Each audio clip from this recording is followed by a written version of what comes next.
Bien, buenas noches, ¿cómo les va? Otra noche acá compartiendo filatelia en mi oficina y por supuesto rumbo a los 500 y yo creo que ya con la meta a la vista. Realmente el aporte de todos los amigos que participan en mi oficina está logrando que ese objetivo se logre con seguridad. Así que un aplauso para todos y a quienes trabajan especialmente para que esto siga para adelante. Bueno, hoy voy a trabajar un tema de aerofilatelia argentina.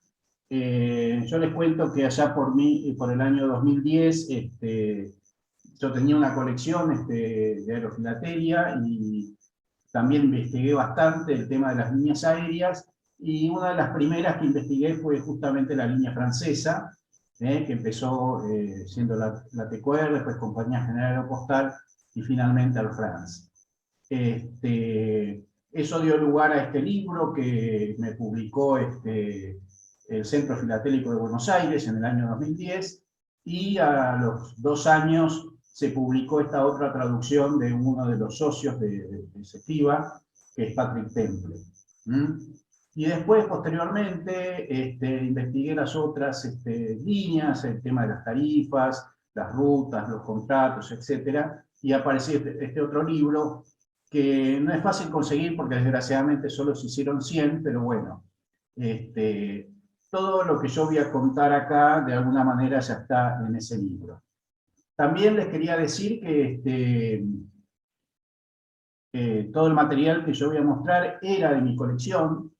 Yo, por circunstancias, en algún momento vendí ese material, se lo vendí a Jalín, les cuento, y después buena parte de ese material pasó a un filatelista suizo, Ronnie Vogt, y entonces la mayoría de las piezas que yo presente acá son de su propiedad. Bien. Antes de empezar a hablar de la línea, quería comentar esto porque cuando analice las cartas, por ahí voy a dar información a decir como no era 5, eras 10, qué pasó, bueno. Entonces, más o menos para que se tenga en cuenta, estas serían las tarifas postales de la época, me refiero a las tarifas ordinarias, y como ven, en ese periodo, hoy voy a hablar hasta el año 33 nomás, la semana que viene presentaré la segunda parte. Dentro de este periodo, en las tarifas internas hubo un solo cambio, que fue en el año 31, que como dice ahí, a partir del 25 de febrero, el primer porte de las cartas se duplicó. O sea, pasó de 5 a 10, todas las demás tarifas siguieron igual y no hubo cambios. Una de las características también de la época era el tema de los certificados, que el certificado tenía un valor para las cartas y otro para los otros envíos. Y en el orden internacional de la UPU, hubo 2 cambios importantes en ese periodo. Uno fue en el año 30, donde se puso en práctica una resolución de la UPU que ya venía de la primera década del siglo XX, que es que los escalones posteriores al primero tenían que ser de menor valor que el primer escalón. Nosotros recién en el año 30, digamos, nuestro país aplicó esa norma, y entonces un primer cambio que hubo en el año 30 fue justamente que las cartas ya no costaban 12 centavos cada 20 gramos, sino que era 12 centavos los primeros 20 gramos y después pasó a 7 cada 20 gramos subsiguientes. Y el otro cambio fue de que las certificadas pasaron a valer 20 centavos, perdón, igualando a la tarifa nacional. Y el otro cambio importante fue en el año 32, en que subieron el porte de las cartas y de las tarjetas postales, como ven acá. Esto para tenerlo en cuenta cuando uno analice las cartas. Bien. Bueno, nuestra historia empieza con Pierre Latécoère, que en el año 17 creó una compañía en Toulouse, Francia, para la construcción de los famosos aviones Laté. Y al año siguiente fundó la línea, digamos, que inicialmente iba desde Toulouse hasta Casablanca, como vemos acá, y luego en el año 24 se prolongó hasta Dakar. Acá puse la imagen del Principito porque todos recordarán que esta obra se inspiró de Superi, se inspiró justamente en los viajes que él hacía por esta línea, donde a veces cuando tenía algún desperfecto, digamos, tenía que aterrizar en medio del desierto, y bueno, y sus experiencias allí le dieron lugar a escribir este libro después. ¿Cómo se llama? Bueno, como les decía, en el año 24 la línea se prolongó hasta Dakar, y al año siguiente ya tenían pensado atravesar el Atlántico y, y establecer una línea por toda la costa sudamericana entre Natal y Buenos Aires. Bueno, en el año 25, entonces, en enero del 25, llega una misión encabezada por el príncipe Murat, y lo primero que hacen es planificar un vuelo de ensayo. El vuelo de ensayo se hizo con 3 aviones piloteados por estos 3 pilotos. La ida fue entre el 14 y el 15, desde Río de Janeiro hasta Buenos Aires, y el regreso fue desde del 21 al 23, desde Buenos Aires hasta Río nuevamente. Acá vemos un sobre, que tiene, este es un sobre que voló desde Buenos Aires para Río de Janeiro, y lo que tiene lindo este sobre es que tiene todas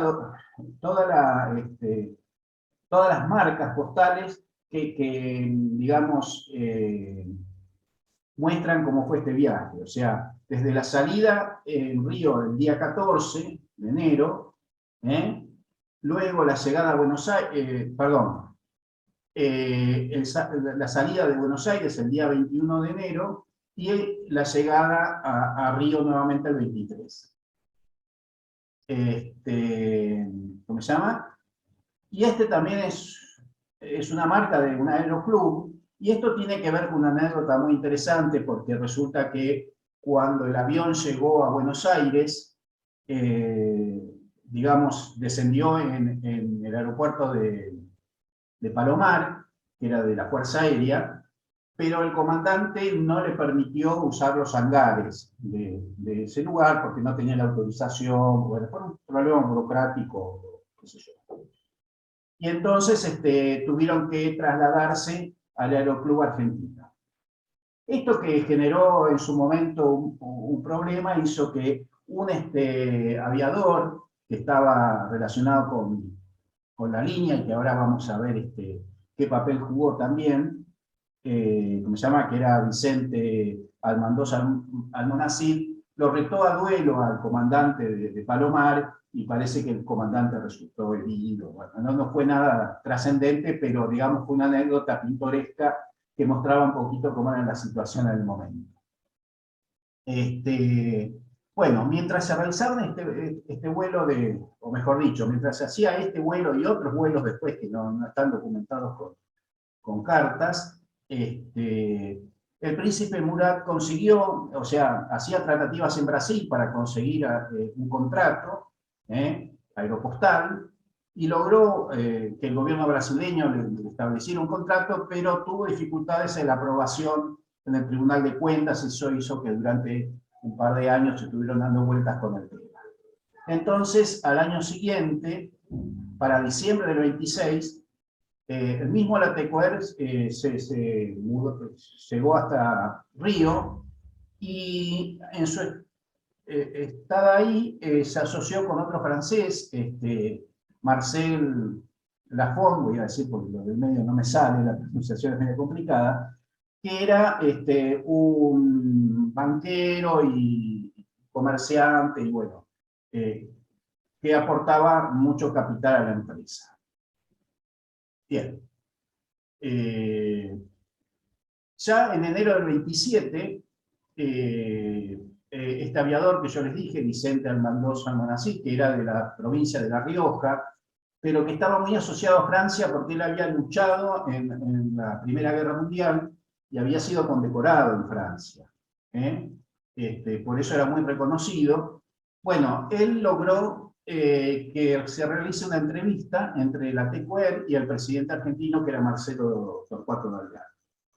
Marcelo Torcuato de Alvear se entusiasmó con la idea y entonces se logró que el 8 de febrero se firmara un contrato con la Dirección General de Correos y Telégrafos para establecer el servicio aeropostal a Uruguay, Brasil, África y Europa.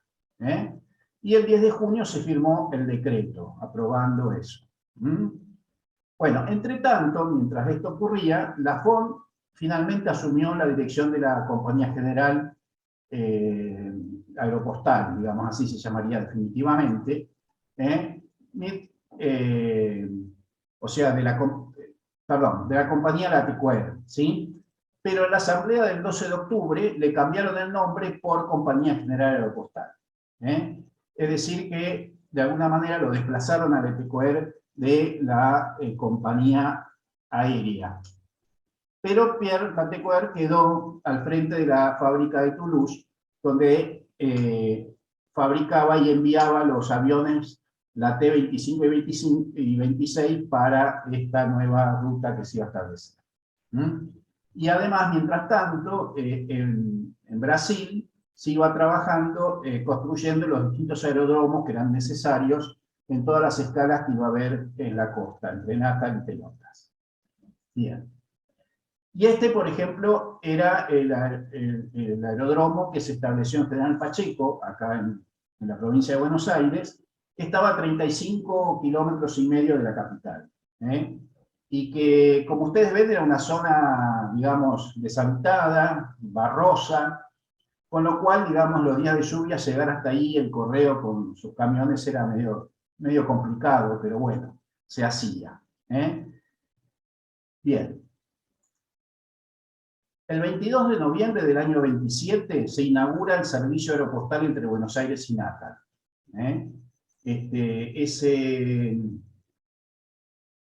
Digamos, esa ruta tenía varias escalas, bueno, la primera en Montevideo y después desde Pelotas hasta Natal, como vemos, unas cuantas escalas intermedias. Y también hacía alcances a vapores en los puertos.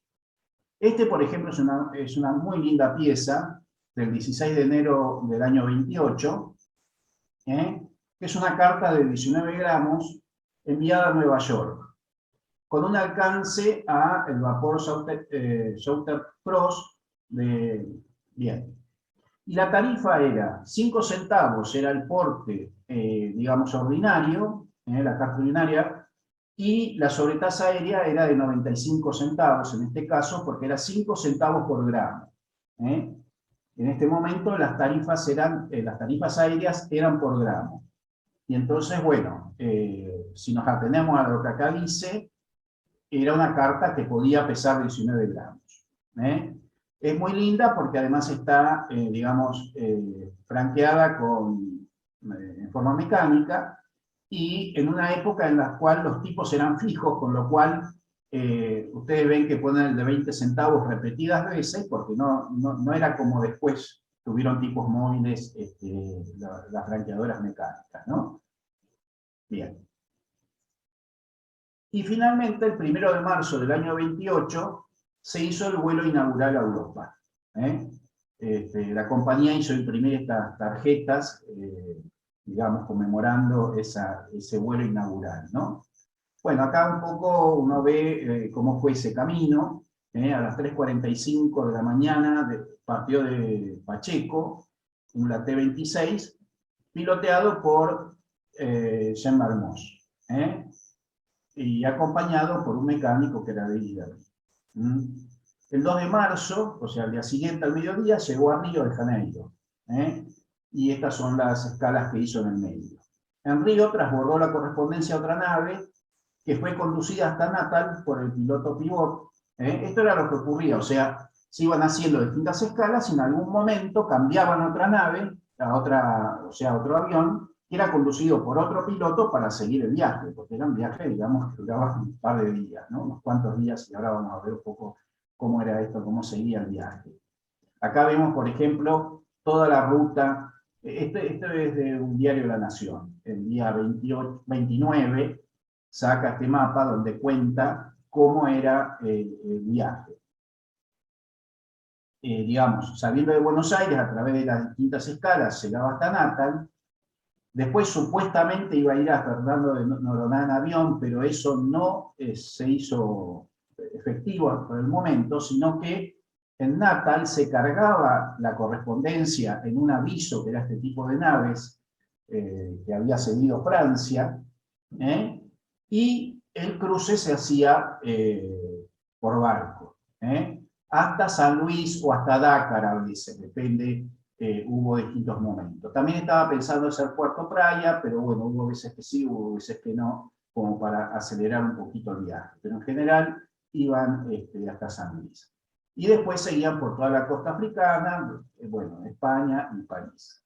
Bueno, en este primer viaje, uno de los problemas que hubo es que se averió, ¿cómo se llama?, la caldera del aviso, lo que hizo que se atrasara bastante el viaje, y recién llegara a Toulouse el día 13, a la noche, y a París la correspondencia llegó el día 14. Es decir, que prácticamente el viaje había durado 14 días, lo cual era demasiado para lo que se pensaba, porque lo que se había pensado, lo que se había planificado era que los viajes duraran 8 días en total, e incluso en el contrato decía que con el tiempo daba un plazo de 4 años para que se redujera a 4 días. Cosa que después vamos a ir viendo que fue un poco, digamos, complejo, y fue uno de los asuntos, digamos, que le quitaba el sueño a Jean-Marmot, que era el director de la línea. Bueno, acá vemos, bueno, esa tarjeta que yo les decía, en este caso enviada, como se llama, a Holanda, certificada, y como vemos tiene 5 centavos de porte ordinario, que era, digamos, el porte de la tarjeta postal de la UPU, 12 centavos de certificado y 90 centavos de sobretasa aérea, lo cual está indicando que son 5 gramos que pesaría esta tarjeta. Porque cada gramo a Europa costaba 18 centavos. Bien. Esta es una carta que también, como vemos, de 5 gramos, en un entero postal que hizo especialmente el correo para esta ocasión, ¿no? Bueno, digamos, pensando en el correo aéreo que se estaba iniciando. Hay que tener en cuenta, no lo dije, pero en realidad esta fue la primera empresa que estableció una ruta de largo alcance, o sea, que fuera más allá de nuestro país y de nuestro continente, desde nuestro país. Había habido algún ensayo anterior, pero que había durado poco tiempo, de viajes a Uruguay por avión, y alguno interno a Córdoba. Pero, digamos, vuelos regulares que tuvieran una duración y que permanecieran en el tiempo, y que además fueran, digamos, a gran distancia, el primero, digamos, en nuestro país fue, ¿cómo se llama?, la TQR, y digamos que ya en este momento era la Compañía General Aeropostal. Y bueno, esta carta, como ustedes ven, está dirigida al administrador de la Compañía General, ¿no? Bien. Todos los jueves a las 4 de la mañana partía un avión. O sea, el servicio era semanal, y por eso nosotros vamos a ver que las cartas, por ejemplo, si ustedes se fijan, esta es una carta del segundo viaje, en este caso es una carta de 7 gramos, acá hay 2 gramos, acá serían 5 gramos más, 7 gramos, y los 12 centavos de porte de la carta. Sale el 7 de marzo, mejor dicho, el 7 de marzo es la fecha en la cual se deposita en el correo para que el 8 de marzo, que es el segundo vuelo, digamos, esta carta pueda ir hacia ella. Luego, ya en febrero del 29, los vuelos se adelantaron un poco a las 0:30, y eso fue porque Jean-Marmot, para, digamos, acelerar un poquito el viaje para que fuera más corto, implementó algo que en realidad era muy audaz, que eran los vuelos nocturnos. Entonces querían salir más temprano para aprovechar la noche ¿eh? Y así poder achicar, digamos, el tiempo que tardaban en llegar a destino. Bueno, después en abril pasó a los sábados a las 0:30. Eso no es importante, pero bueno, es un dato. Esta es una muy linda carta, es de la colección de Andrés Schlichter, porque tiene una combinación de dos servicios. Por un lado tenemos un vuelo de alcance, ya es del 14 de marzo del 28. O sea que ya este sería el tercer vuelo, ¿no es así? Bien. Tiene los 5 centavos de porte, porque es a los Estados Unidos, o sea, es un país de la UPAE, y por lo tanto las tarifas son internas. Los 35 centavos nos está diciendo que es una carta de, ¿cómo se llama?, de 7 gramos, porque costaba, digamos, las cartas a Brasil costaban, ¿cómo se llama?, 5 centavos por gramo. Entonces, como dice acá, es una carta de alcance a un vapor en Río de Janeiro, y luego tiene estos otros 24 centavos que se refiere a un convenio que había establecido nuestro país con los Estados Unidos para que se pudiera utilizar la red interna de los Estados Unidos abonando estos 24 centavos cada 10 gramos. Entonces, la carta, digamos, fue en avión hasta el Río de Janeiro, ahí tomó el vapor, llega a Nueva York y ahí sigue hasta destino Nelson, en Nebraska, por la red interna de los Estados Unidos. Esta carta me da toda la impresión que la hizo un filatelista y por eso tenía todo el interés de describir cada paso de la, digamos, de lo que estaba pagando con las estampillas. Pero les cuento que este servicio de 24 centavos, que es muy conocido porque está publicado en los boletines de correos y telégrafos, son muy escasos conseguir cartas con este de 24 centavos. Yo hasta ahora he visto solamente 2 y no sé si hay más. Bien. Estas eran entonces las tarifas que estaban establecidas para esta línea.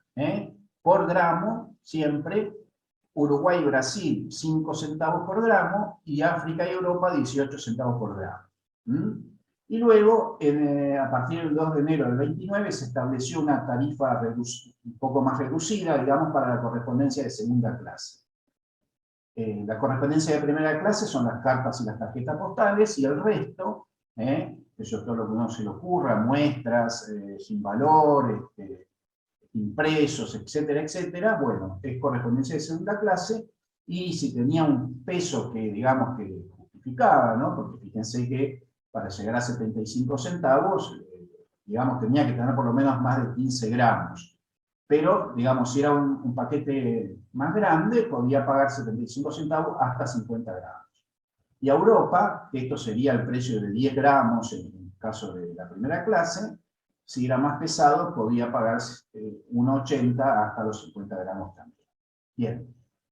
Estas tarifas de las cartas hizo que el correo emitiera también ese 1 de marzo del 28, esta que fue la primera serie aérea de nuestro país. Y como bien dice claramente ahí, servicio aéreo sobre tasa. Bien, fíjense cómo la serie está pensada exclusivamente para los dos servicios que yo le conté. Bueno, básicamente para el servicio de Aeropostal, de la Compañía General Aeropostal, donde tiene 9 valores para Uruguay y Brasil, que van desde 1 hasta 7 gramos y después salta a 10 y 20 gramos, y para África y Europa todos los sellos son, como se llama, múltiplos de 18, también de 1 a 7 gramos y para 10 y 20 gramos. O sea, la serie está pensada exclusivamente para eso. Y este 24 centavos se hizo, bueno, por lo que ya les conté de la red interna en los Estados Unidos. En estos primeros momentos, la idea del correo era que se utilizaran, por un lado, los sellos ordinarios para pagar todas las tarifas, digamos, que correspondían exclusivamente al correo, y lo que fuera sobre tasa aérea se pagara exclusivamente con estas estampillas. De esa manera yo supongo que facilitaban la contabilidad, porque digamos, como se llevaba la contabilidad de unos y otros sellos, podían rápidamente calcular cuánto se había recaudado por sobretasa aérea y lo que le tenían que pagar a la compañía general o postal, y cuánto era exclusivamente del correo por los servicios que el correo prestaba. Esto va a durar hasta el año 29, porque en el año 29, cuando ingresen otras compañías, sobre todo, digamos, bueno, sí, dentro del continente americano, en el año 29, primero fue Nirva, después, que se llama Pan American, ya ahí hubo un montón de nuevas escalas y valores, y ya era imposible hacer una estampilla para cada caso. Entonces, ya avanzado el año 29, el correo decidió que se podía pagar indistintamente con unas u otras estampillas, sin importar lo que se estaba pagando. Pero las primeras cartas que nosotros vamos a ver, o sea, de las primeras épocas, vamos a ver que está bien discriminado qué es correo, qué es sobretasa aérea de lo que es, digamos, otras tarifas del correo. Bien. Bueno, acá, por ejemplo, tenemos una muy linda carta, una carta bastante pesada, y que además tuvo en el medio un problema de abono, digamos, que tuvieron que corregir. Bueno, lo primero que yo señalo acá en este almanaque es que, fíjense que la carta está depositada un viernes 20 de septiembre del año 29, a las 19 horas, que era la última hora en la cual se podía depositar una carta certificada para que al día siguiente, sábado, a las 0:30, tomara el avión de la Compañía General Aeropostal. Bueno, es una carta, ¿cómo se llama? Que pesaba, perdón, esperen un poquito, pesaba 148 gramos. Bien. ¿Qué pasó? Cuando pusieron el franqueo, que pusieron 26,64, cuando uno ve la cuenta, el porte era de 0,96, es decir, estamos pensando en 8 portes de 12 centavos, hay un certificado de 12 centavos, y de sobretasa se pagó como si la carta hubiera pesado 142 gramos. Yo creo que el empleado que puso las estampillas se equivocó. Ellos en general tenían tablas donde le decía cuánto tenían que pagar. Habrá visto mal la tabla. Bueno, la cuestión es que pagó como si tuviera 142 gramos la carta. Y acá, sin embargo, decía 148. Es decir, que se equivocó, qué sé yo, porque estaba distraído, no sé qué pasó. Yo pienso que cuando fue al correo, ahí notaron que faltaban pagar 6 gramos, y eso hacía que faltaba pagar 1 peso con 8 centavos. Y bueno, lo pagó, vaya a saber por qué, con franqueo mecánico, y como eran tipos fijos, tenía el de 1 peso, el de 10 centavos, y bueno, pagó con 2 centavos de más, porque no tenía el de 0,8. Entonces, como tenía a mano seguramente esa máquina, le puso 1,08, y ahí completó lo que faltaba. Fíjense acá este 6, yo no sé si, acá recién ahora lo miro, capaz que tiene que ver con estos 6 que faltan pagar, no lo sé. Estoy medio improvisando ahora, pero es muy creíble. Esta es una carta fabulosa, realmente un 20 pesos en una carta es muy rara. Es muy rara, estamos hablando de una carta, claro, es de Bunge y Borden, es una empresa muy importante de Argentina, así que bueno, se ve que mandaba documentación muy importante y bueno, era muy pesada. Bien, sigamos. En febrero del 29, porque digamos, las cartas iban por avión hasta Francia, ¿está bien? La línea la llevaba hasta Francia. Entonces, en febrero decidieron, o pudieron, digamos, establecer una conexión con con la red aeropostal europea, pero había que pagar una segunda sobretasa. Y esta era la escala de la segunda sobretasa que había que pagar. El correo señaló en su momento que esa sobretasa había que pagarla con sellos ordinarios. Es decir, que todavía en este momento se seguía teniendo la exclusividad de los sellos aéreos para la sobretasa aérea de la Compañía General Postal. Mientras que la segunda sobretasa, si uno quería que a partir de Francia siguiera en avión la carta, esa segunda sobretasa se pagaba con sellos ordinarios. Bien, veamos por ejemplo algunos ejemplos. Esta es una carta, una pieza muy interesante, en realidad es de un accidente que hubo frente a las costas de Uruguay, donde falleció el piloto Negrini. La correspondencia fue rescatada, y esta es una carta muy particular porque en realidad, bueno, además de ser del accidente, atrás dice no tasar, y eso es porque muchas veces en los accidentes de avión se despegan las estampillas, y bueno, para que no las tasen porque vienen en un accidente. Pero en este caso, digamos, el sobre quedó, más allá de que se ve que está mojado, está intacto y no perdió ninguna estampilla, con lo cual podemos ver perfectamente qué fue lo que pagó. En este caso estamos hablando de una carta de 6 gramos, por eso paga 1,08 de sobretasa.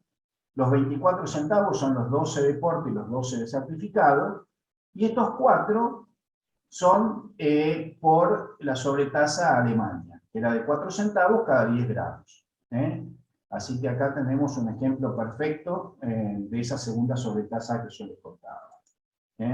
Acá hay otro, este ya es raro el destino, cartas a Turquía no hay muchas, y uno la busca porque además era una sobretasa muy interesante. Voy a volver atrás para que se vea, la sobretasa era de 10 centavos y medio. Bueno, como habría que haber puesto muchas estampillas para pago exacto, fue redondeado a 1,50 pesos, porque digamos, es una carta de 7 gramos, que pagó 12 centavos de porte ordinario, 1,26 de sobretasa a Europa, y 10 centavos y medio de segunda sobretasa. Y se pagó un excedente de 1,5 centavos, con lo cual redondeamos a 1,50, y vean que llegó a destino el 5 de junio. Partió el 23 de mayo y llegó el 5 de junio a Estambul. Bueno, muy linda pieza también. Esta es otra. Tuve mucho tiempo buscando esta pieza cuando yo coleccionaba el correo aéreo, porque me interesaban justamente las sobretasas que aparecieran exactas. Y bueno, yo a Londres tenía media redondeada, pero acá está perfecta en 1,5 centavos para Londres, para Inglaterra, para Gran Bretaña, ¿sí? Es una carta de 4 gramos, y los 12 centavos de porte. Esta es otra linda carta, un lindo múltiple, en la parte de atrás tiene todo esto.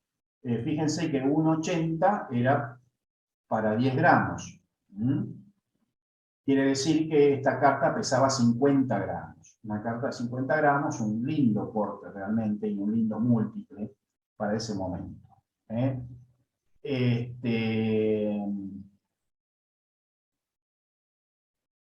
Tiene 0,26 de porte, 0,12 el primer escalón y 2 escalones más de 7. O sea que acá ya no tiene segunda sobretasa. Ya estamos en el momento en donde, ¿cómo se llama? Donde el segundo escalón del porte era más barato que el primero.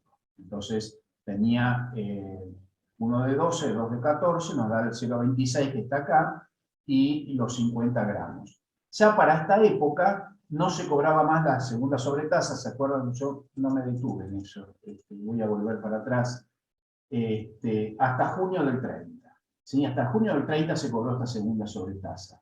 Después de esto, fue la Compañía General Postal la que asumió el costo. Así que esto ya es en agosto, no paga la segunda sobretasa. Bien.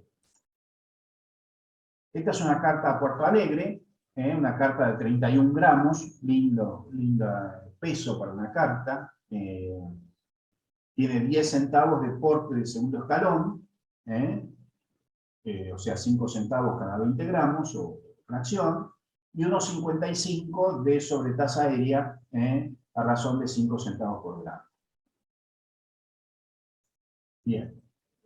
Bueno, en el año 1930, Jean Moss hizo el primer vuelo en el Atlántico Sur, ¿sí? Uniendo San Luis de Senegal con Natal. Este fue el avión que se usó, el Comte de la Vaux, o como se pronuncie, discúlpenme los franceses. El día 12 y 13 de mayo de 1930 hizo ese viaje y logró, bueno, cruzar por primera vez el Atlántico Sur. Una de las cosas que me llamó la atención, la verdad que lo busqué porque quería saber de dónde venía el nombre, y descubrí que Henry de la Vaux era un astronauta, un aventurero en el buen sentido de la palabra, ¿no? Que había vivido entre 1870 y 1930. Estuvo en nuestro país en 1896 y 97, visitando las tribus nativas de la Patagonia. O sea, durante un año estuvo explorando la Patagonia y escribió un libro sobre esa experiencia, y después fue aviador, y esto me llamó la atención. Henry de la Vaux murió en un accidente el 18 de abril de 1930. Un vuelo entre Montreal y Newark. Y dicen que el avión chocó con las líneas eléctricas que había, y bueno, por eso falleció. Me llamó la atención, digamos, que prácticamente a los pocos días bautizaron este avión en su honor. Eso me pareció muy llamativo. En fin, bueno, un dato para tener en cuenta. Bueno, acá se cuenta, esta es una revista muy linda, una revista que se llama Aero, que está, como se llama, en la biblioteca de la aeronáutica, y uno puede sacar mucha documentación acerca de las compañías aéreas que existían en ese momento, ¿no? Y acá está muy lindo porque cuenta en bastante detalle cómo fue ese viaje, que tardó, la travesía tardó 20 horas, 20 minutos a un promedio de velocidad de 160 kilómetros por hora. Y lo que dice es que, sobre todo, digamos, cerca de la costa africana, se tuvieron que enfrentar con unos vientos muy fuertes, lo que los obligó a ir a 50 metros sobre el nivel del mar para poder pasar digamos, por debajo de esa tormenta, de ese frente que Jean-Marc Moss ya conocía, y bueno, en realidad siempre se dijo que Jean-Marc Moss era un piloto muy avesado y que lograba realmente, digamos, acometer proezas de este tipo. Bueno, bueno, y finalmente el viaje terminó en el aeródromo de Pacheco. Bien. En total, el viaje había llevado desde Francia hasta nuestro país 88 horas, es decir, ¿cómo se llama? Bueno, ahora no me sale la cuenta, pero hay 24, bueno, poco menos de 4 días. Bueno. ¿Qué pasó con el regreso? Esto venía a cuento porque en realidad la travesía del Atlántico era uno de los temas que más retrasaba a la compañía y lo que le llevaba más tiempo. Entonces, en este afán digamos, de achicar el tiempo, ya en el año 30 habían tenido la idea de ver si lo podían hacer totalmente aéreo. Pero tuvieron muchos problemas al regreso. El vuelo de regreso de Conde de la Vaux estaba pensado para el 7 de junio de 1930. Ustedes fíjense, por ejemplo, este sobre es muy lindo, es un sobre dirigido a Inglaterra, que sale desde Brasil, desde Bolivia. Ahí la Compañía General Aeropostal se encargó de, ¿cómo se llama?, de cobrarles a ellos lo que después iban a tener que pagar en Argentina.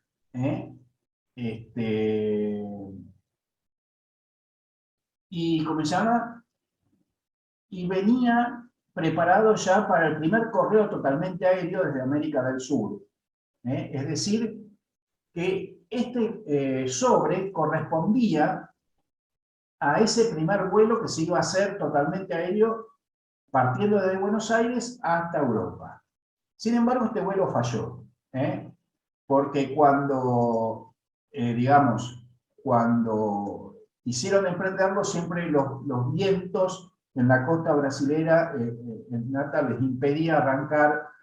Estuvieron haciendo un montón de intentos, entonces finalmente tuvieron que terminar cargando, como se llama, la correspondencia en el aviso de siempre, y siguió su ruta por vía marítima. Entonces, este vuelo no se hizo realmente totalmente aéreo, más allá de que uno tiene el caché en el sobre. Y lo digo porque muchas veces cuando uno tiene esta pieza, se promociona realmente como si fuera el primer vuelo, y realmente no lo fue. En total hubo 53 intentos de establecer ese viaje de vuelta, pero recién el 9 de julio se pudo realizar. Y yo les cuento que estuve mucho tiempo, hasta que un día encontré esta carta. Esta carta no dice nada de que haya sido un vuelo totalmente aéreo, porque en realidad ya no lo ponían, porque cada vez que iban intentaban hacerlo, y si no salía, iban por la vía de siempre. Y entonces finalmente este fue el vuelo que realmente emprendió por avión Jean Marmos de regreso por el Atlántico Sur. Aquí nosotros tenemos la tripulación que estaba en ese avión, y bueno, uno lo sabe por la fecha. 16 de agosto, de julio, dice acá, es la llegada, perdón. El 4 de julio sale de Buenos Aires, y el 9 de julio emprende la travesía desde Natal a San Luis de Senegal. ¿Qué pasó? Resulta que el hidroavión tuvo un desperfecto y tuvo que amenizar a 900 kilómetros de la costa africana. Por suerte, ya previendo que podía haber inconvenientes, incluso a la ida también, habían apostado en la ruta aérea distintos naves por si había alguna situación. Entonces, cuando el hidroavión, digamos, amerizó, había una nave ahí cercana que rescató a la correspondencia y, digamos, y a la tripulación, pero no pudo salvar al conde de Lavados, ¿sí? Entonces, bueno, el vuelo no fue totalmente aéreo, digamos, sino que tuvo 900 kilómetros también por mar. Bueno, esto lo que está contando es, en definitiva, lo que está representando que en el año 30 no se pudo lograr ese objetivo de establecer este vuelo totalmente aéreo. Bien, pasando a otra cuestión.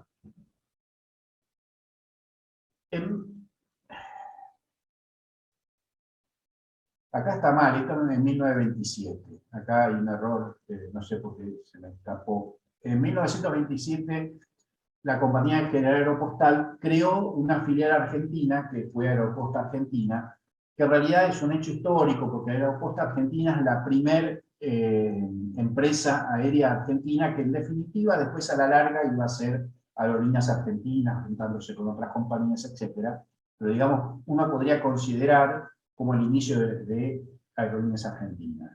¿Por qué se creó esa compañía? Básicamente porque la Compañía General Aeropostal quería tener otro tipo de conexiones por el interior de la República, porque Aeroposta Argentina iba a establecer tres rutas, una a Asunción del Paraguay, otra a Santiago de Chile y otra por la costa se llama Patagónica, hasta Comodoro Rivadavia, después con el tiempo siguió hasta Tierra del Fuego, ¿sí? Esto tenía que ver un poco con los proyectos de la Compañía General Aeropostal, porque en realidad, si bien llegaba hasta Buenos Aires, después tenía intención de llegar hasta Santiago del Estero, e incluso después vamos a ver en algunos mapas que aparecen por ahí que tenían intención de subir hacia el norte y así también abarcar buena parte de Sudamérica. Pero, digamos, por una cuestión de legislación nacional, no se podía aceptar que los vuelos internos los hiciera una compañía extranjera. Entonces, por eso la Compañía General Aeropostal creó esta filial argentina, y esta filial argentina estableció, como yo le dije, esos tres, ¿cómo se llama? Esas tres líneas, que desgraciadamente no tuvieron muchísimo éxito porque, digamos, ya en el año 30, 31, la compañía estaba mal económicamente y fue cerrando cada una de sus rutas.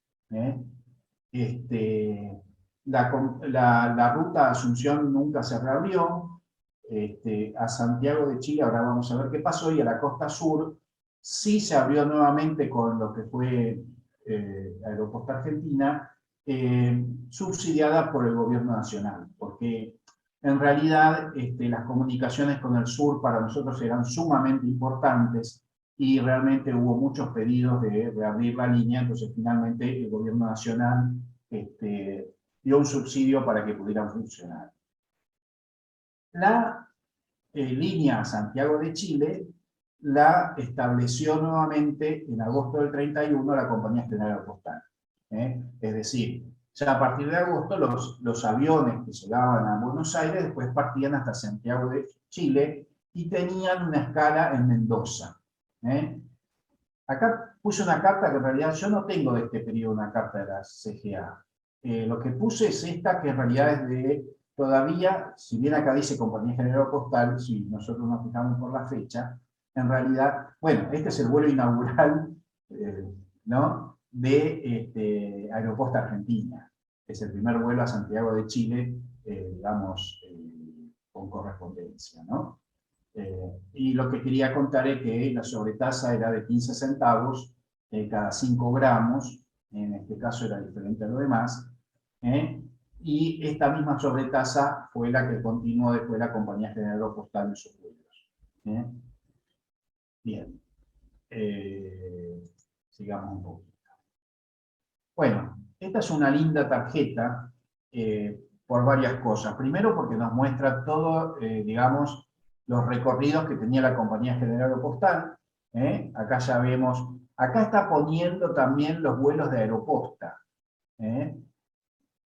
Fíjense cómo estaba planificando llegar hasta Lima, y esto que está punteado es, ¿cómo se llama? Digamos, rutas que tenía planificadas, que nunca finalmente las llevó a cabo. Bueno, y se ve que acá en Venezuela también ya tenía funcionando alguna línea. Yo la verdad que ya no la estudié, así que no puedo decir nada, pero bueno.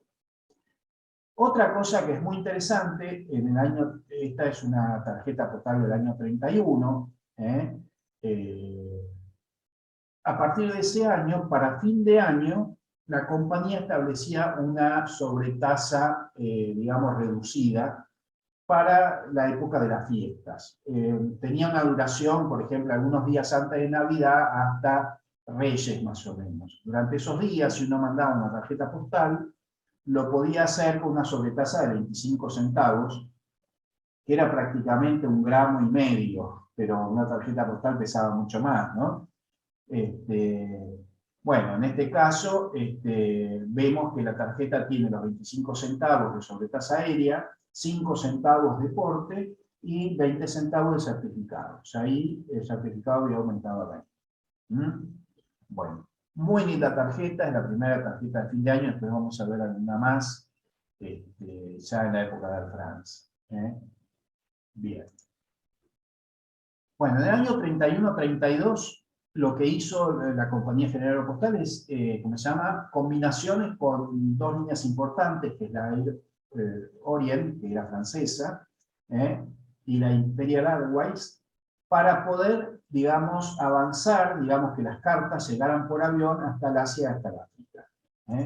Y entonces acá vemos, por ejemplo, las ampliaciones de la línea en el año 31 y 32, con la fecha de inicio, y las sobretasas que por supuesto eran un poquito más elevadas que los 18 gramos, los 18 centavos por gramo.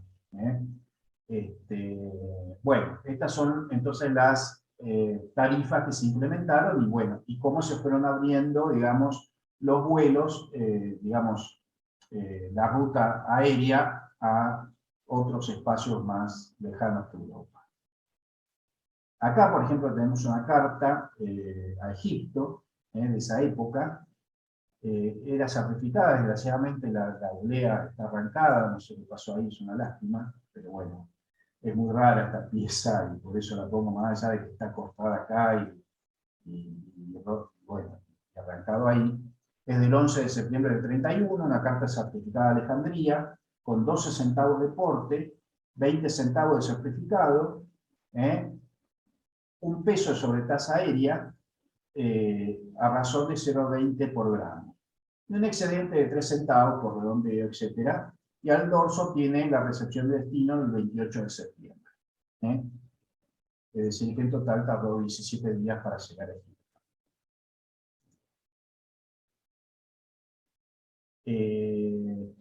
Bueno, avanzando el tiempo, ya en el año 33, la compañía seguía con este proyecto de poder lograr, ¿cómo se llama? Los vuelos totalmente aéreos. Y así fue como, por ejemplo, ahí, ¿cómo se llama? Adquirió nuevos aviones, como, bueno, en este caso el Cousinet Arc-en-Ciel, que entre el año 33 y 34 hizo 8 travesías en el Atlántico Sur. Pero todavía seguían siendo travesías de ensayo, o sea, de vez en cuando se lograba, pero era una cosa bastante excepcional. Esta es una estampilla de Senegal que recuerda, en realidad esto tiene que ver con, recordándolo, es una serie que lo recuerda a Jean Mermoz y pone, entre otras cosas, el avión Arc-en-Ciel de la compañía. Entre el 12 y el 13 de enero, acá vemos que se hace un primer trayecto desde Istres hasta San Luis, Senegal, el 12 de enero, en la primera travesía que hizo ese Arc-en-Ciel en el año 33, en enero. El 16 de enero hizo la travesía hasta Natal, o Natal, en 14 horas y media, y el 17 de enero emprende viaje hacia Buenos Aires, pero se empantanó en el aeropuerto de Río de Janeiro. O sea, fíjense que más allá de todas las cosas que se hacían, siempre había algún obstáculo en el camino. Finalmente, el 22 de enero, arribó a Buenos Aires. La tripulación, bueno, por supuesto, el piloto era Jean Mermoz, y vemos, bueno, no voy a nombrar a todos, pero fíjense todos los que viajaban en ese avión, ¿no? El 15 de mayo, el Arc-en-Ciel realiza el vuelo de regreso a Senegal, y en el trayecto se le rajó el radiador, pero por suerte pudo llegar a destino. Algunos dicen que este vuelo casi corre el riesgo de lo que había pasado con el conde de Lavaus. Pero bueno, Mermoz era muy hábil y muchas veces, más allá de que se le averiara el avión, lograba salvar las situaciones y finalmente llegar a destino. Bien. Bueno, acá otra linda carta, por muchas razones, una carta pesada y además una carta que tiene, ¿cómo se llama? Una estampilla de la serie de la Revolución de 1930. 1930 fue un golpe de Estado que hubo en el país y hay una serie de estampillas que conmemoran eso, una serie muy larga que llega hasta 50 pesos, y muy cara además. Hoy en día esa serie vale $1.500, lo que está evaluado en el catálogo, ¿no? Este es un valor bastante alto y una carta es una muy linda carta. Es muy rara. Esta es una carta del año 32, de 86 gramos. Tiene un porte de 40 centavos, que son 12 centavos más 4 de, ¿cómo se llama? De 7 centavos. Un certificado de 20 centavos, y las sobretasas de 15,48, que serían los 18 centavos por 86, ¿no? Porque dijimos que era una carta de 86 gramos. El total nos da 16,8, yo creo que para quienes hacemos historia postal es muy gratificante encontrar que una carta esté exacta. Porque bien se podría haber pagado con 10 centavos y tener 16,10, pero no. Realmente está exacta y son esas cosas que uno busca porque puede explicar y no tiene que andar poniendo remiendo diciendo se equivocaron, lo pusieron de más o lo que sea. Muy linda carta. Fíjense ustedes, además de tener esta estampilla de la Revolución, del golpe de Estado del 30, tiene otra con sobrecarga conmemorando el primer aniversario de ese golpe. Así que fíjense cómo era el tema del golpe y la filatelia en ese momento. Bueno, acá una carta que bien podría servir para mi colección de ahorro postal, por el franqueo que tiene, la vibración mecánica que tiene. Bueno, esta es una carta que es muy linda porque, bueno, ya es la época en que el porte valía 15 centavos y la compañía General Aeropostal había, digamos, subvencionado, digamos, la sobretasa. Entonces, esta viñeta la regalaba, en algún caso, vaya a saber por qué, como dice acá de propaganda, entonces no pagaba sobretasa aérea. He visto que hay unas de color verde, que yo creo que son para el vuelo a lo que fuera, ¿cómo se llama? Montevideo o Brasil o Chile, podría decir, o sea, dentro del continente. Y ya si iba a Europa, usaba esta otra de color celeste. Bien. Bueno, y esta otra, que es una tarjeta postal, ya pagando 10 centavos de porte y también con la estampilla de propaganda cubriendo la sobretasa.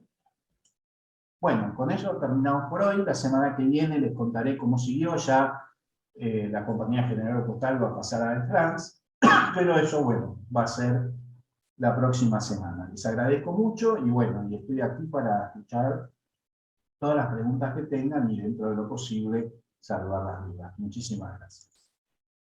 Gracias a ti, Miguel, muy bueno. A ver, ¿cómo sale? Gracias, Miguel. Hola. Gracias. Preguntas para Miguel.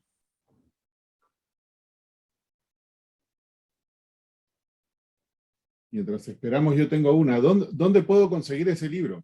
Tu libro.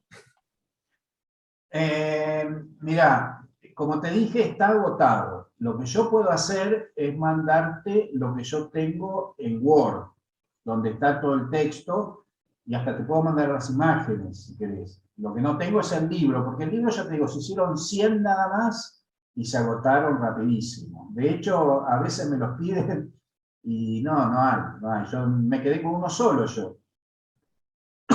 Pero si te interesa, yo te lo puedo mandar lo que tengo tipografiado. O sea, sí, sería fantástico, porque es difícil. Mientras estabas hablando ahí, busqué en eBay y en otro lado y no, ese no está. No. Eso no está por ningún lado. Bueno, hay un par de manos ahí. Mauricio. Gracias. Primero, Miguel, felicidades por tan bonita y entretenida charla. Tengo dos preguntas, bueno, tres en realidad. La primera, bueno, viendo también que hubieron muchas dificultades en bastantes de estos vuelos, ¿existe correo accidentado? O sea, hubieron varios, pero la pregunta es si hubieron varios accidentes y si se pudo recuperar la correspondencia. Esa sería una. La siguiente pregunta es, ¿cuánto cobraba la compañía? Si al correo le cobraban por kilo de correspondencia o por libras, o cómo era el trato, si se sabe eso. Y la última, que es más una curiosidad entre todos los sobres que nos mostraste, que me llamó mucho la atención, ver muchos con las estampillas del prócer, si no me equivoco, es San Martín, cabeza abajo. ¿Había algún sentimiento en contra de él o algo? Porque me llamó mucho la atención ver tanta vez la misma estampilla puesta de cabeza. Bueno, correos accidentados sí hay. Bueno, ese de Negrín que mostré, Además, fue muy, muy terrible ese accidente. Finalmente un piloto fue encontrado en la playa muerto. Ujú. Y tengo entendido que hay un accidente, la verdad que yo no historié mucho los accidentes. Tenía más accidentes de Pan American que de la compañía General Aeropostal. Tengo entendido que había uno en Europa, entre España y Francia, me parece que hubo un accidente, pero la verdad que no lo historié en particular. Sí.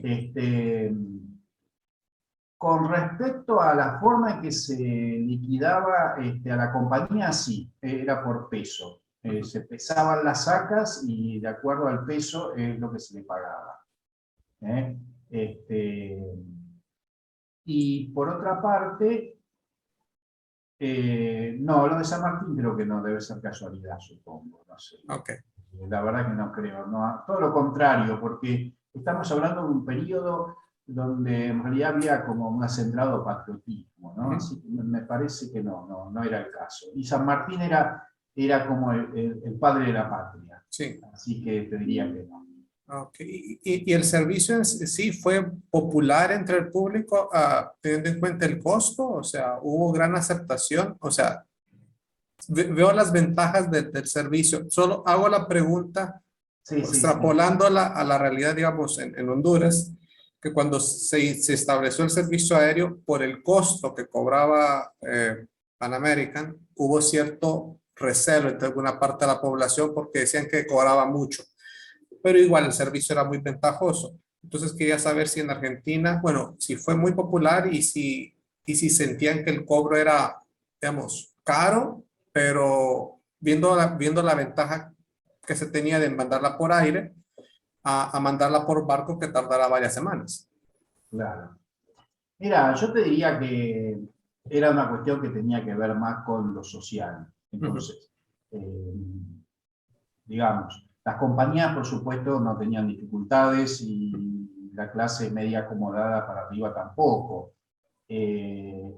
Los inmigrantes seguramente cuando mandaban cartas las mandarían por barco, seguramente. Incluso te voy a decir algo, en este momento, digamos, la sobretasa todavía sigue siendo de alguna manera económica porque está cobrando por gramo. Sí. Después va a cobrar cada 5 gramos, la vamos a ver la semana que viene, y entonces la sobretasa más baja era de 1 peso, que bueno, ya era, porque si vos decís que una carta vale 12 centavos, pero la aérea me cuesta 1 peso, la diferencia es enorme. Y Pan American todavía esto me llama la atención lo que vos decís, porque sí, Pan American siempre tuvo una política de tratar de cobrar sobre tasas más o menos caras, y tuvo un periodo donde cobró sobre tasas de 10 gramos, con lo cual la gente que estaba acostumbrada a mandar cartas aéreas poco pesadas, en general las cartas comunes tienen 5 gramos, si a vos te ponen que la sobretasa es cada 10 gramos, te mataron porque te están cobrando el doble de lo que vos estás mandando. Y ese periodo yo creo que fue medio pesado para la gente dentro de lo que era la compañía Pan American. Después se lo bajaba a 5, porque capaz que ahí puede ser que haya perdido clientela. Pero no lo sé, estoy inventando un poco, pero yo interpreto esas cosas a partir digamos, de la escala que hacían. Muchas gracias. No, de nada. Jorge.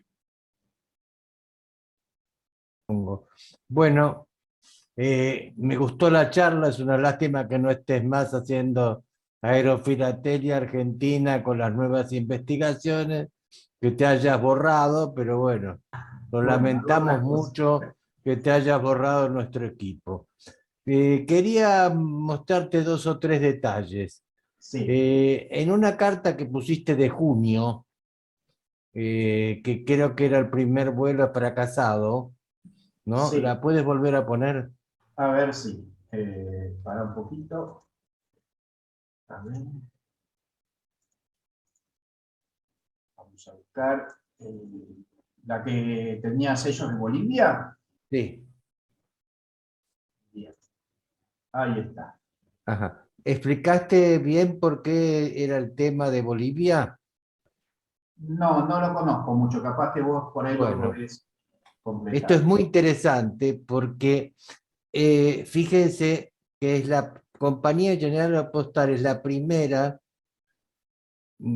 que comunica La Paz con Arica. Se conoce bastante poco esta compañía. Yo hice un estudio bastante grande sobre esto, donde se explica claramente que fue uno de los elementos pioneros. Fíjense, ahí está la estampilla de Bolivia de 10 centavos, que era, perdón, 10 no, es un poco más. Es 25 centavos, que era el porte de superficie a Europa. Y arriba hay un matasello que dice sobre tasa número 31, dice 1,40. Eso era lo que pagaba el vuelo hasta Buenos Aires, que era muy complejo porque era La Paz Arica por Compañía General Aeropostal, Arica Santiago de Chile por las líneas aéreas militares chilenas, y de Santiago a Buenos Aires por Aeroposta y después por Compañía General Aeropostal. Este servicio siguió casi 1 año y medio y es una de las grandes rarezas que tenemos y que, bueno, los historiadores bolivianos en todo lo que presentan en las exposiciones internacionales lo ignoran, no sé por qué, y siguió muchísimo tiempo, e inclusive luego el Hoy Aéreo Boliviano, mucha correspondencia, alguna la mandaba por Brasil y otra la mandaba por Argentina y por Air France. Y también tenía este matasello y tenía el sello de salida de Buenos Aires, pero muchísimos años después. En sí es un capítulo de aerofilatelia boliviana, argentina, muy interesante. Y fíjese en qué año estoy hablando de una correspondencia que también iba a Tacna, Arica y Tacna, ¿no? Pero realmente muy interesante. Quería acotar eso. Y lo otro que te quería preguntar es sobre el tema Lateker. Vos dijiste que, si no recuerdo mal, creo que el 27 de noviembre del 27 comienzan los servicios de Lateker, ¿correcto? Sí. Entendí por lo que decías que era un servicio esporádico. No dije eso, ¿no? Ah, No, era semanal ya, sí. No. bien. El servicio de Lateker, no de Compañía General Aeropostal. Lo que pasa es que ahí también hay una cuestión con respecto a lo de la Compañía General Postal, porque en realidad, digamos, yo ahora no tengo exactamente la fecha, pero cuando se hace el vuelo del 1 de marzo del 28, digamos, para Argentina el contrato todavía era con la Tecuer, no se había cambiado la compañía, eso fue meses después. Digamos, una cosa es lo que ocurrió en la compañía, que le cambiaron el nombre con anterioridad, y otra cosa es lo que ocurrió en el contrato con el correo. El correo tenía un contrato con la TQR. Entonces, en el momento que se inaugura el vuelo a Europa, todavía para el correo sigue siendo la TQR. Recién unos meses después se publica con otra fecha posterior el nuevo contrato con la Compañía General Aeropostal. Pero Sí. para la Compañía General Aeropostal ese era su nombre porque vieron que las tarjetas postales dicen Compañía General Aeropostal. A ver, lo voy a mostrar eso porque yo también tenía esa curiosidad. Fíjense que acá en la cartera de este hombre al lado dice Compañía General Aeropostal. O sea, ellos ya le habían cambiado el nombre, más allá de que todavía legalmente no estaba eso, digamos, aceptable, ¿no? Sí, lo que yo te quiero señalar Sí. es que el servicio de Lateker era un servicio de alcance a Río y de ahí era en barco de línea o barco correo que iban o a Estados Unidos o a Europa. No era un servicio combinado como este de la Compañía General Aeropostal, que se hacía, como bien dijiste vos, con los avisos rápidos, que eran barcos de la No, no, no, Armada. nada que ver, no, no, no, no, Por no, eso, no. eso no estuvo claro, esa Ah, parte. bueno, Yo no, creo no, que hay que no. diferenciar bien lo que es la Latecoeur, que era de alcance hasta Río de Janeiro nada más, Eh, estuvo todas las semanas, como vos dijiste, son dificilísimos de encontrar desde enero a marzo, muy, muy Claro, sí, difíciles. sí, sí, sí. Yo tuve una colección de todos los meses que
tengo varias. Bueno, pagaba, en vez de los 5 centavos, pagaba los 12 centavos, ¿no? Más los 35. Sí, no, sería otra charla. Realmente sería Bueno, otra charla, sí. Bueno. gracias. No, de nada, gracias a vos, Jorge. Que la podés dar vos, la charla de Aeroposta, estaría muy bueno, ¿eh? Sí. ¿Cómo? Qué lástima. La podrías dar vos, la charla de Aeroposta, estaría muy bueno, muy interesante. Bueno, Te te invito. tomo la palabra. Dale, ¿Eh? dale, dale. La charla de Aeroposta es compleja y no sé si le va a servir a todos los de acá, a todos los de mi oficina, ¿no? Porque es bastante local, ¿no? Sí, sí. Qué lástima que se me desconectó la máquina y me perdí. No, Que la Henry, yo repitan, sé que que la lo has hecho repitan. a propósito, no te hagas ningún Empiezo la problema. charla otra vez, sí. Porque estaba hablando yo, entonces lo desconectaste. Lo tengo claro, ¿eh? No sé qué pasó. Lástima que no vas a Lugano, si no hablaríamos personalmente. No faltará oportunidad, Jorge. Siempre decís lo mismo. Bueno, voy a Toronto. Hasta el momento eso es lo que se piensa. Vamos a ver qué sale. Otras preguntas por ahí para... Ah, me olvidé de algo de Mauricio. Adelante. Mauricio, te Sí. recomiendo con respecto a los crash cover, que hay muchos accidentes, que leas el Nierink, Nirinsk, donde están absolutamente todos los crash cover que pasaron en el mundo y están todos los de Air France, Compañía General Aeropostal, Panamérica. Ahí tienes todo, todo, todo. Nierink es el nombre. Ok, Te gracias. recomiendo si vas a hacer aerofilatelia, que es uno de los libros de cabecera. Que Gracias. a Ronnie Bock tiene una colección completa de los crash cover, muy, muy interesante, ¿no? Yo tenía todos esos que vos preguntás, pero no los tengo más. Vendí todo lo que era crash cover, pero te aconsejo, el Niering es lo más completo que hay. Gracias. Yo recibí hace una semana, Jorge, este crash cover, pero con perfil de grafa, ¿De qué era? ¿De qué accidente fue? en la ruta de Marruecos a Dakar. Sí. Mira. Ese es muy Ahí lindo. tengo otro, que este con el perfil de Grafa, y después hay otro con el perfil de Banco Provincia de Buenos Aires, Ujú. y encontraron una saca y a los 7 días encontraron la otra. Y justo en uno estaba, en la primera saca que encontraron estaba el del Banco Provincia y en la segunda saca estaba este. Perforado por las balas de los No, Mogadereños. perforado por Grafa y perforado por Banco Provincia. Raro, ¿no? Porque los únicos dos crash cover que conozco Para mí, perforado y bueno, interesantísimo. los conseguí los dos. Y uno de los accidentes es de los accidentes raros. Así que bueno. Y no tuvo una oferta sola porque no figuraba como crash cover. Figuraba como perfil nomás. Y yo lo vi, digo, el sobre este algo raro tiene. Y sí, después ya me di cuenta cuando vi el matasello que tenía, dije, este es un crash cover y lo compré muy barato, ¿no? Mirá qué suerte. A veces pasa. A mí me Sí, pasó con, yo por lo menos lo valoré mucho, el sobre este que yo les digo que fue el que realmente Mermoz hizo la travesía, tuvo que ser rescatado 900 kilómetros. Yo lo buscaba ese sobre, y cuando lo compré no estaba identificado como primer vuelo, digamos, como primera travesía, porque no lo dice. Pero como yo tenía las fechas, siempre miraba las fechas, cuando aparecía en subasta los sobres, le miraba la fecha. Y bueno, y lo saqué de ahí, y lo compré como si fuera un sobre común. Y bueno, no, para mí es interesante. Y en el 33 pasa lo mismo con el primer vuelo totalmente aéreo. Mm. Exactamente lo mismo. No tiene Pero ninguna llega. marca. No tiene marca, no. No tiene. Por Hay eso. algunos que dicen vuelo enteramente aéreo, me parece, Sí, pero pero son el fallido del 30, mm, que dicen totalmente aéreo, pero no fue totalmente aéreo. mm, algo. Muy interesante el tema de Air France No, y sí, para sí, explotar. sí, ¿Mm? sí, sí. Mm. A mí también Estamos todavía en pañales con los temas de Air France, aunque parezca mentira.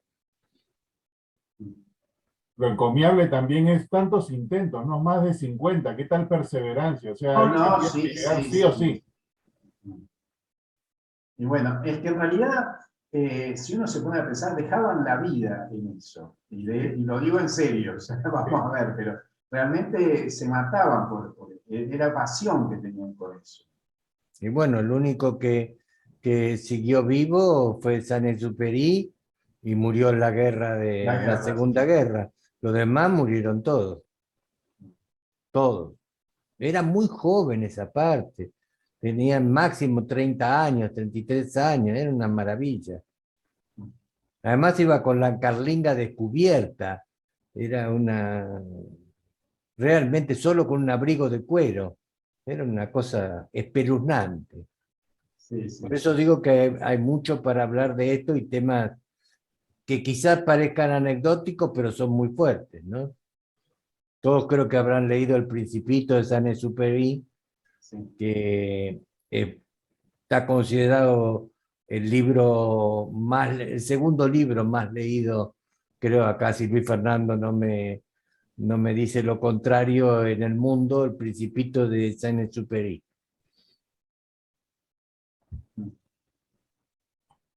Esto que vos contabas me estaba acordando de una anécdota que había leído una vez, pero esto fue en la Patagonia, uno de los vuelos ¿cómo se llama?, de Saint-Exupéry, que parece que alguien le pidió que lo llevara en el avión. Y él le dijo, bueno, yo te voy a llevar, pero vos me vas a hacer un favor, dice, vos vas a llevar la canasta de los sándwiches y las bebidas.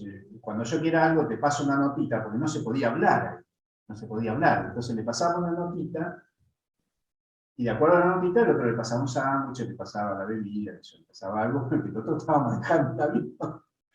Bueno, la historia terminaba en que este señor se guardó todas las notitas. Y claro, después tiene una colección de notitas escritas por esa superior de todo ese viaje, y era como una especie de joya que tenía ahí guardada, ¿no? ¿Sabés lo que trajo una vez como copiloto Saint-Exupéry? A ver. Una foca. y No, después la puso en la bañera de su departamento. Los vecinos no lo aguantaban más. Vivía arriba de la Galería Güemes, en la calle Florida, que los que han ido de turismo lo conocen, están los lugares de tango, un lugar muy lindo, con unas cúpulas muy lindas. Y era muy exótico, estaba casado con una nicaragüense, creo. O salvadoreña, no, salvadoreña. Y tenía la foca ahí adentro. Fíjate el grado de locura que tenía, ¿no? y bueno, era sede especial. Miguel, otra curiosidad, ahí mostraste, cuando mostraste el mapa con todas las rutas, ahí la ruta que también servía aeropostal en el Perú. Yo tengo algunos sobres de Perú a Europa. Y mi curiosidad es porque yo he recibido información ambigua al respecto.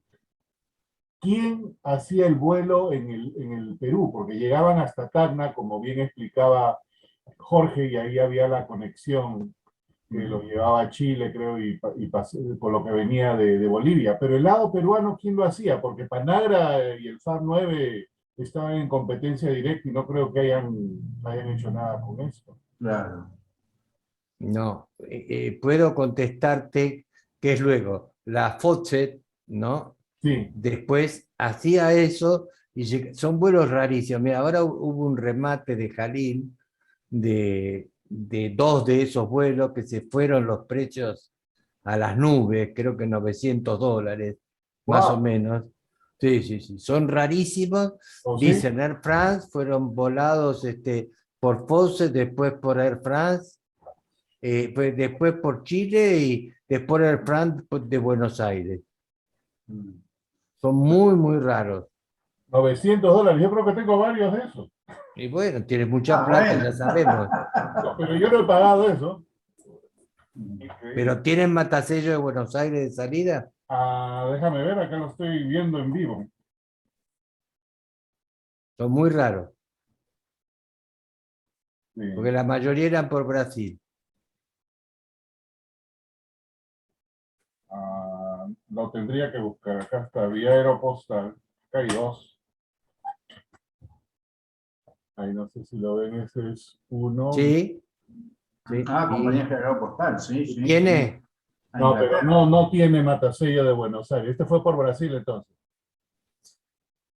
Es muy raro encontrarlos con matasello de Buenos Aires. Sí. ¿Eh? No, sí, Por- tienes razón. Aquí dice ahí arriba, vía Brasil, África.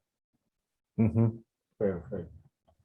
Perdón, que te haya hecho poner tan contento pero no, Bajó de precio. la verdad que me siento 900 totalmente bajó a 30 realizado. dólares. Bajó a Estoy 30 muy dólares. contento, no lo hice a propósito, pero lo haría de vuelta. Ay, ay, ay. Realmente te digo, ese capítulo de la historia de Perú, está de la parte aerofilatélica de Perú, está totalmente no estudiado. Es decir, sus comunicaciones con Bolivia, los distintos puntos que se tocaban, realmente, y las guerras que había allí desde ya entre los alemanes y todo el sistema. ¿Vos sabés cuál es el origen de todo ese sistema? No. Bueno, el origen del sistema es que Alemania, creo que alguien lo debe haber dicho la otra vez, pero no lo sé. Alemania tenía compañías en Argentina, en Bolivia, en Brasil, en Colombia, etcétera, ¿no? Y en Perú. No faltaba nada. Ecuador también tenía. ¿Y cuál era el plan de tener tantos, en esa época, tan interesados? Aparte de vender los aviones, el plan era un plan estratégico, fíjense qué año estamos hablando, ¿no? Para tener la posibilidad de tener aeródromos, como se llamaban en esa época, en caso de que tuvieran que despegar de América para atacar Estados Unidos. Por eso a Trip le dieron tanta plata para que con Panam sacara a los alemanes en toda la medida de lo posible de América, ¿no? Porque temían los servicios de inteligencia de Estados Unidos, por eso. Entonces arreglaron con Trip todo ese negocio. Es muy interesante la parte de Perú, que habla de todo eso, las guerras intestinas con los embajadores. Deberías estudiarlo, Henry. Sí, yo tengo una colección de esta serie que es precisamente de esa época de los años 30, y ahí hay otro de Aeropostal con descuento. Y esta serie la colecciono precisamente porque, similar a la serie que tiene Argentina de Próceres y Riquezas, era para anunciar sus exportaciones, los productos que hacían, todo. Y el Perú lo hizo después del problema del crash del 29, ¿no? Esta fue, digamos, la primera propaganda, tratar de vender los productos.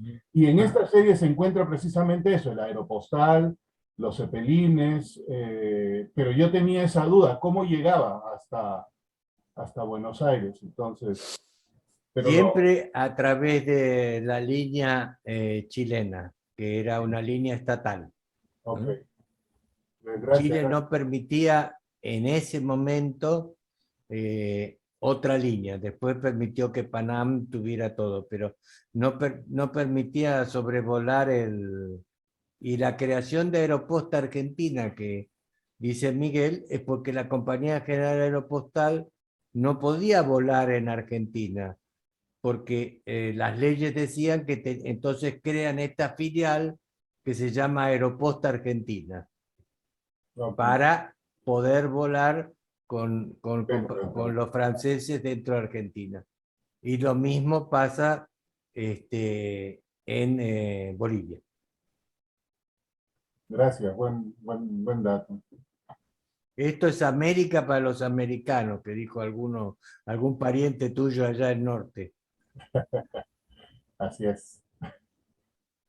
Rafael debería saberlo, ¿no? Porque él es de Pamón y debe tener todos los vuelos de Pamón a Lima. Todos los que... Bueno. Yo tenía otra pregunta, aunque en parte se respondió con lo que mencionó Jorge, pero la pregunta mía era, ¿había tanto interés francés en Argentina para justificar una ruta de Francia a Argentina? Total. Sí, La llamaban la París de Europa. Claro. La París de América, perdón. Había Hay mucha uno de los- comunidad francesa también, digamos, y también muchas empresas francesas acá establecidas, claro. Ah, ya. Gracias. Y después el negocio aeropostal, que era importante también. Claro. Era importante. Fundamental.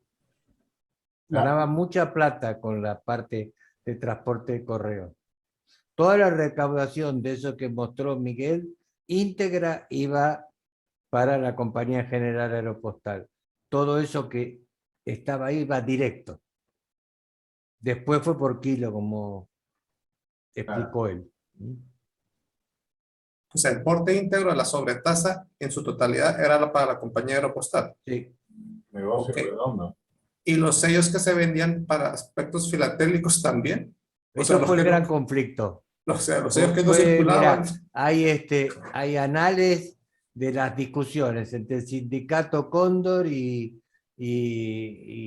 el correo, porque uno decía que igual se lo tenían que pagar, el correo decía Sí. si no voló yo no En lo el año pago, 30, y en el año estuvieron 30 años fue así. discutiendo. Hay dos anécdotas, una del año 30 de la Cóndor, que era eso que vos decís. La Cóndor contaba las estampillas que se habían vendido y el correo contaba el peso que había enviado.